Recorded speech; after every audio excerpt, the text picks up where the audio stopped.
Kabut menyibak, dan kami berdiri di ambang sesuatu yang tak mungkin dibuat manusia. Gerbang kedua menjulang di depan kami. Tua, rusak, tapi terasa hidup, seperti sedang menunggu. Tanah di bawah kaki kami berdenyut, angin berputar, dan nyanyian dari balik dimensi itu makin jelas. Lagu pengingat, lagu peringatan. Kami saling pandang, tak ada yang bicara, karena kami semua tahu apapun yang ada di balik pintu itu bukan untuk dilihat mata manusia. Tapi kami sudah terlanjur masuk ke naskah yang tak bisa dihapus sejarah.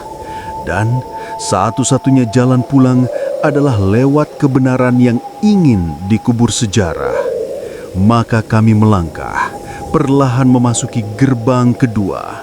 Dan saat itulah semuanya mulai dibuka.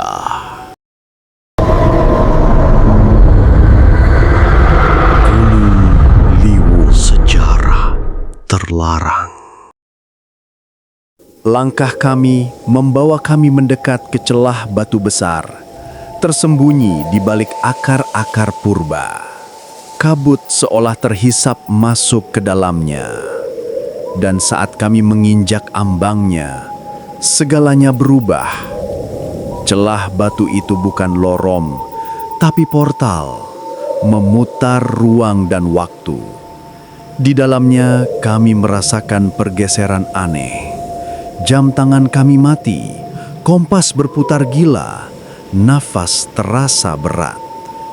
Kami berempat, yaitu aku, Heni, Munir, dan Haris, berpegangan tangan, takut saling terpisah.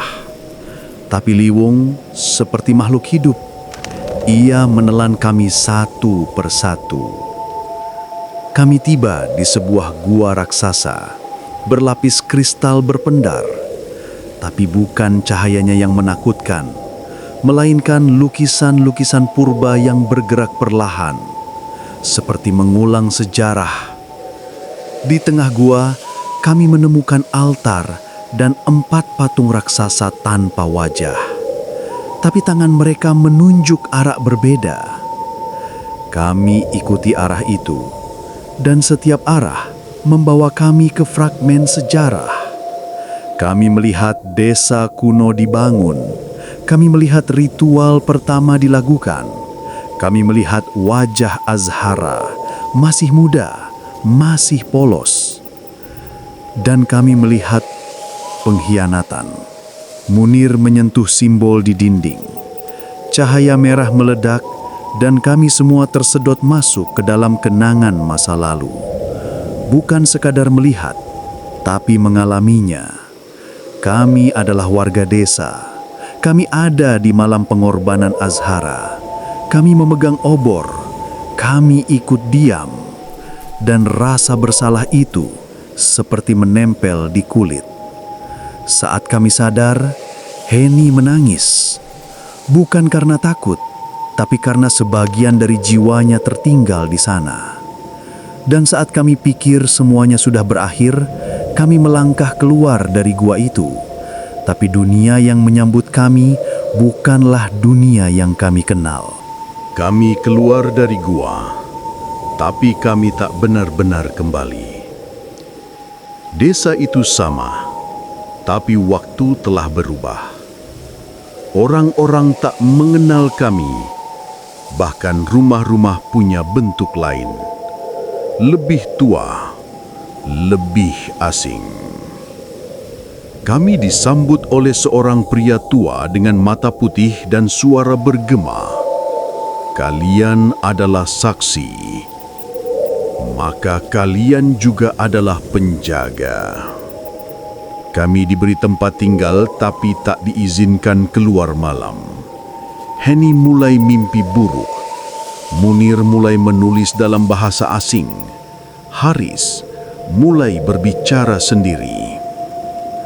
Pak Jailani, kepala desa, memanggil kami. Ia lebih muda dari yang kami kenal. Kami sadar Kami ada di masa lalu, tapi anehnya dia tahu nama kami. Sejarah kalian dimulai jauh sebelum kalian lahir. Kalian bukan tamu, kalian bagian dari pengulangan. Ia menceritakan bahwa Azhara bukan hanya perempuan sakti, tapi penjaga dimensi. Penolakannya mengancam keseimbangan. Maka, dikorbankanlah dia untuk mengunci pintu antara dunia. Namun, pengorbanan itu cacat karena satu hal: Azhara tak rela. Dan ketidaktulusan itu membuka retakan.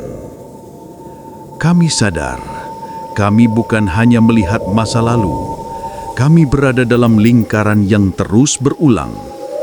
Dan kami adalah bagian dari naskah kuno yang belum selesai. Tapi malam itu, sesuatu berubah. Angin berhenti, api tak lagi berkedip, dan langit seperti memegang napasnya. Dan saat kami tertidur, mimpi bukan lagi mimpi, tapi panggilan. Malam itu, di tengah mimpi yang terlalu nyata, Azhara mendatangiku. Ia bukan sosok yang penuh kebencian, tapi kesedihan yang memadat. Aku tidak mati karena kalian.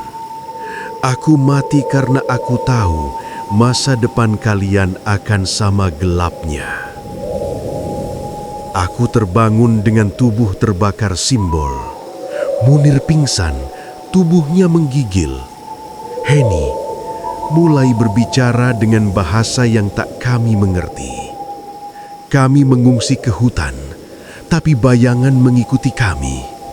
Dan saat kami bersembunyi di akar pohon raksasa, kami mendengar nyanyian. Nyanyian pengikat Azhara. Nyanyian itu dulu dipakai untuk meredam kekuatannya. Tapi kini, lagu itu pecah dan gema Azhara membalasnya. Suara Azhara membelah langit. Hentikan pengulangan ini, atau kalian akan jadi bagian dari batu. Kami kembali ke altar, tapi kini altar itu berdarah, dan patung-patung itu punya wajah kami. Sepertinya altar itu bukan hanya tempat ritual, tapi juga semacam kunci. Tapi untuk membuka pintunya, harus ada yang tinggal. Kami sadar, ini bukan tempat untuk keluar. Ini tempat untuk memilih. Dan jika kami salah, sejarah akan terulang lagi dengan kami sebagai korbannya. Tapi siapa yang memilih? Dan apa yang sebenarnya dipilih? Di saat kami terdiam, altar itu bergemuruh, seolah sesuatu sedang menunggu keputusan kami. Tiba-tiba, Pak Jailani muncul kembali. Wajahnya tua, tapi tatapannya kosong. Ia menyodorkan kitab tua. Halaman-halamannya kosong kecuali satu, naskah pengorbanan.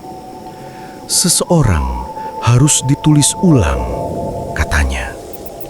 Kami semua saling pandang, tapi tak ada yang bicara.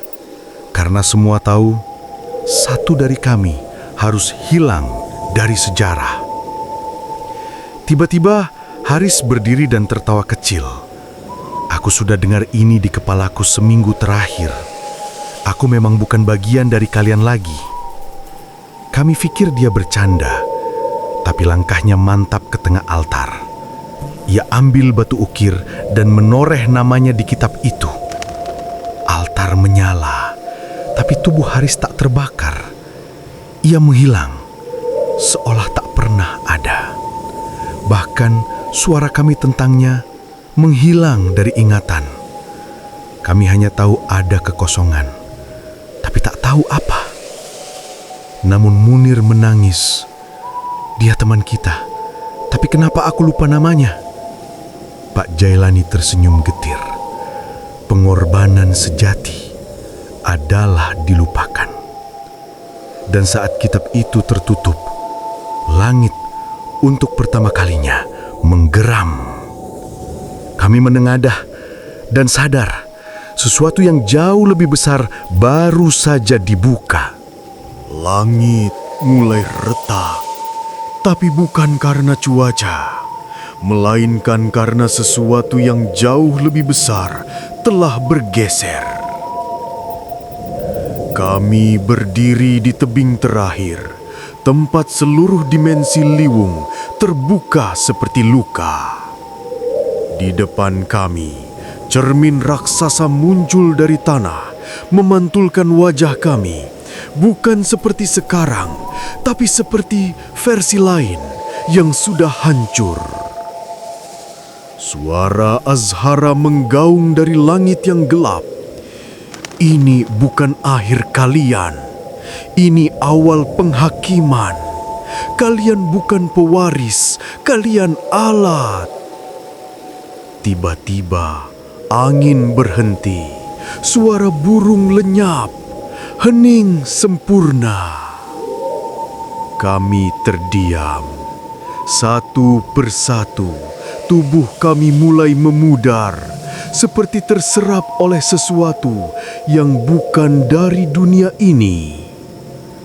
Dan saat kesadaran terakhirku hilang, aku hanya sempat berbisik, "Azhara, siapa aku bagimu?" Lalu sunyi, lebih dalam dari kematian, lebih jauh dari mimpi.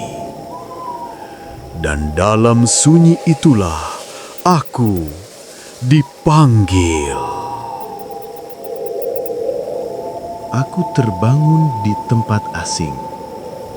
Bukan Liwung, bukan dunia, tapi di antaranya. Tubuhku terikat oleh cahaya, bukan tali. Di sekelilingku, bayangan bergerak. Beberapa menyerupai manusia, beberapa menyerupai aku sendiri. Seseorang mendekat.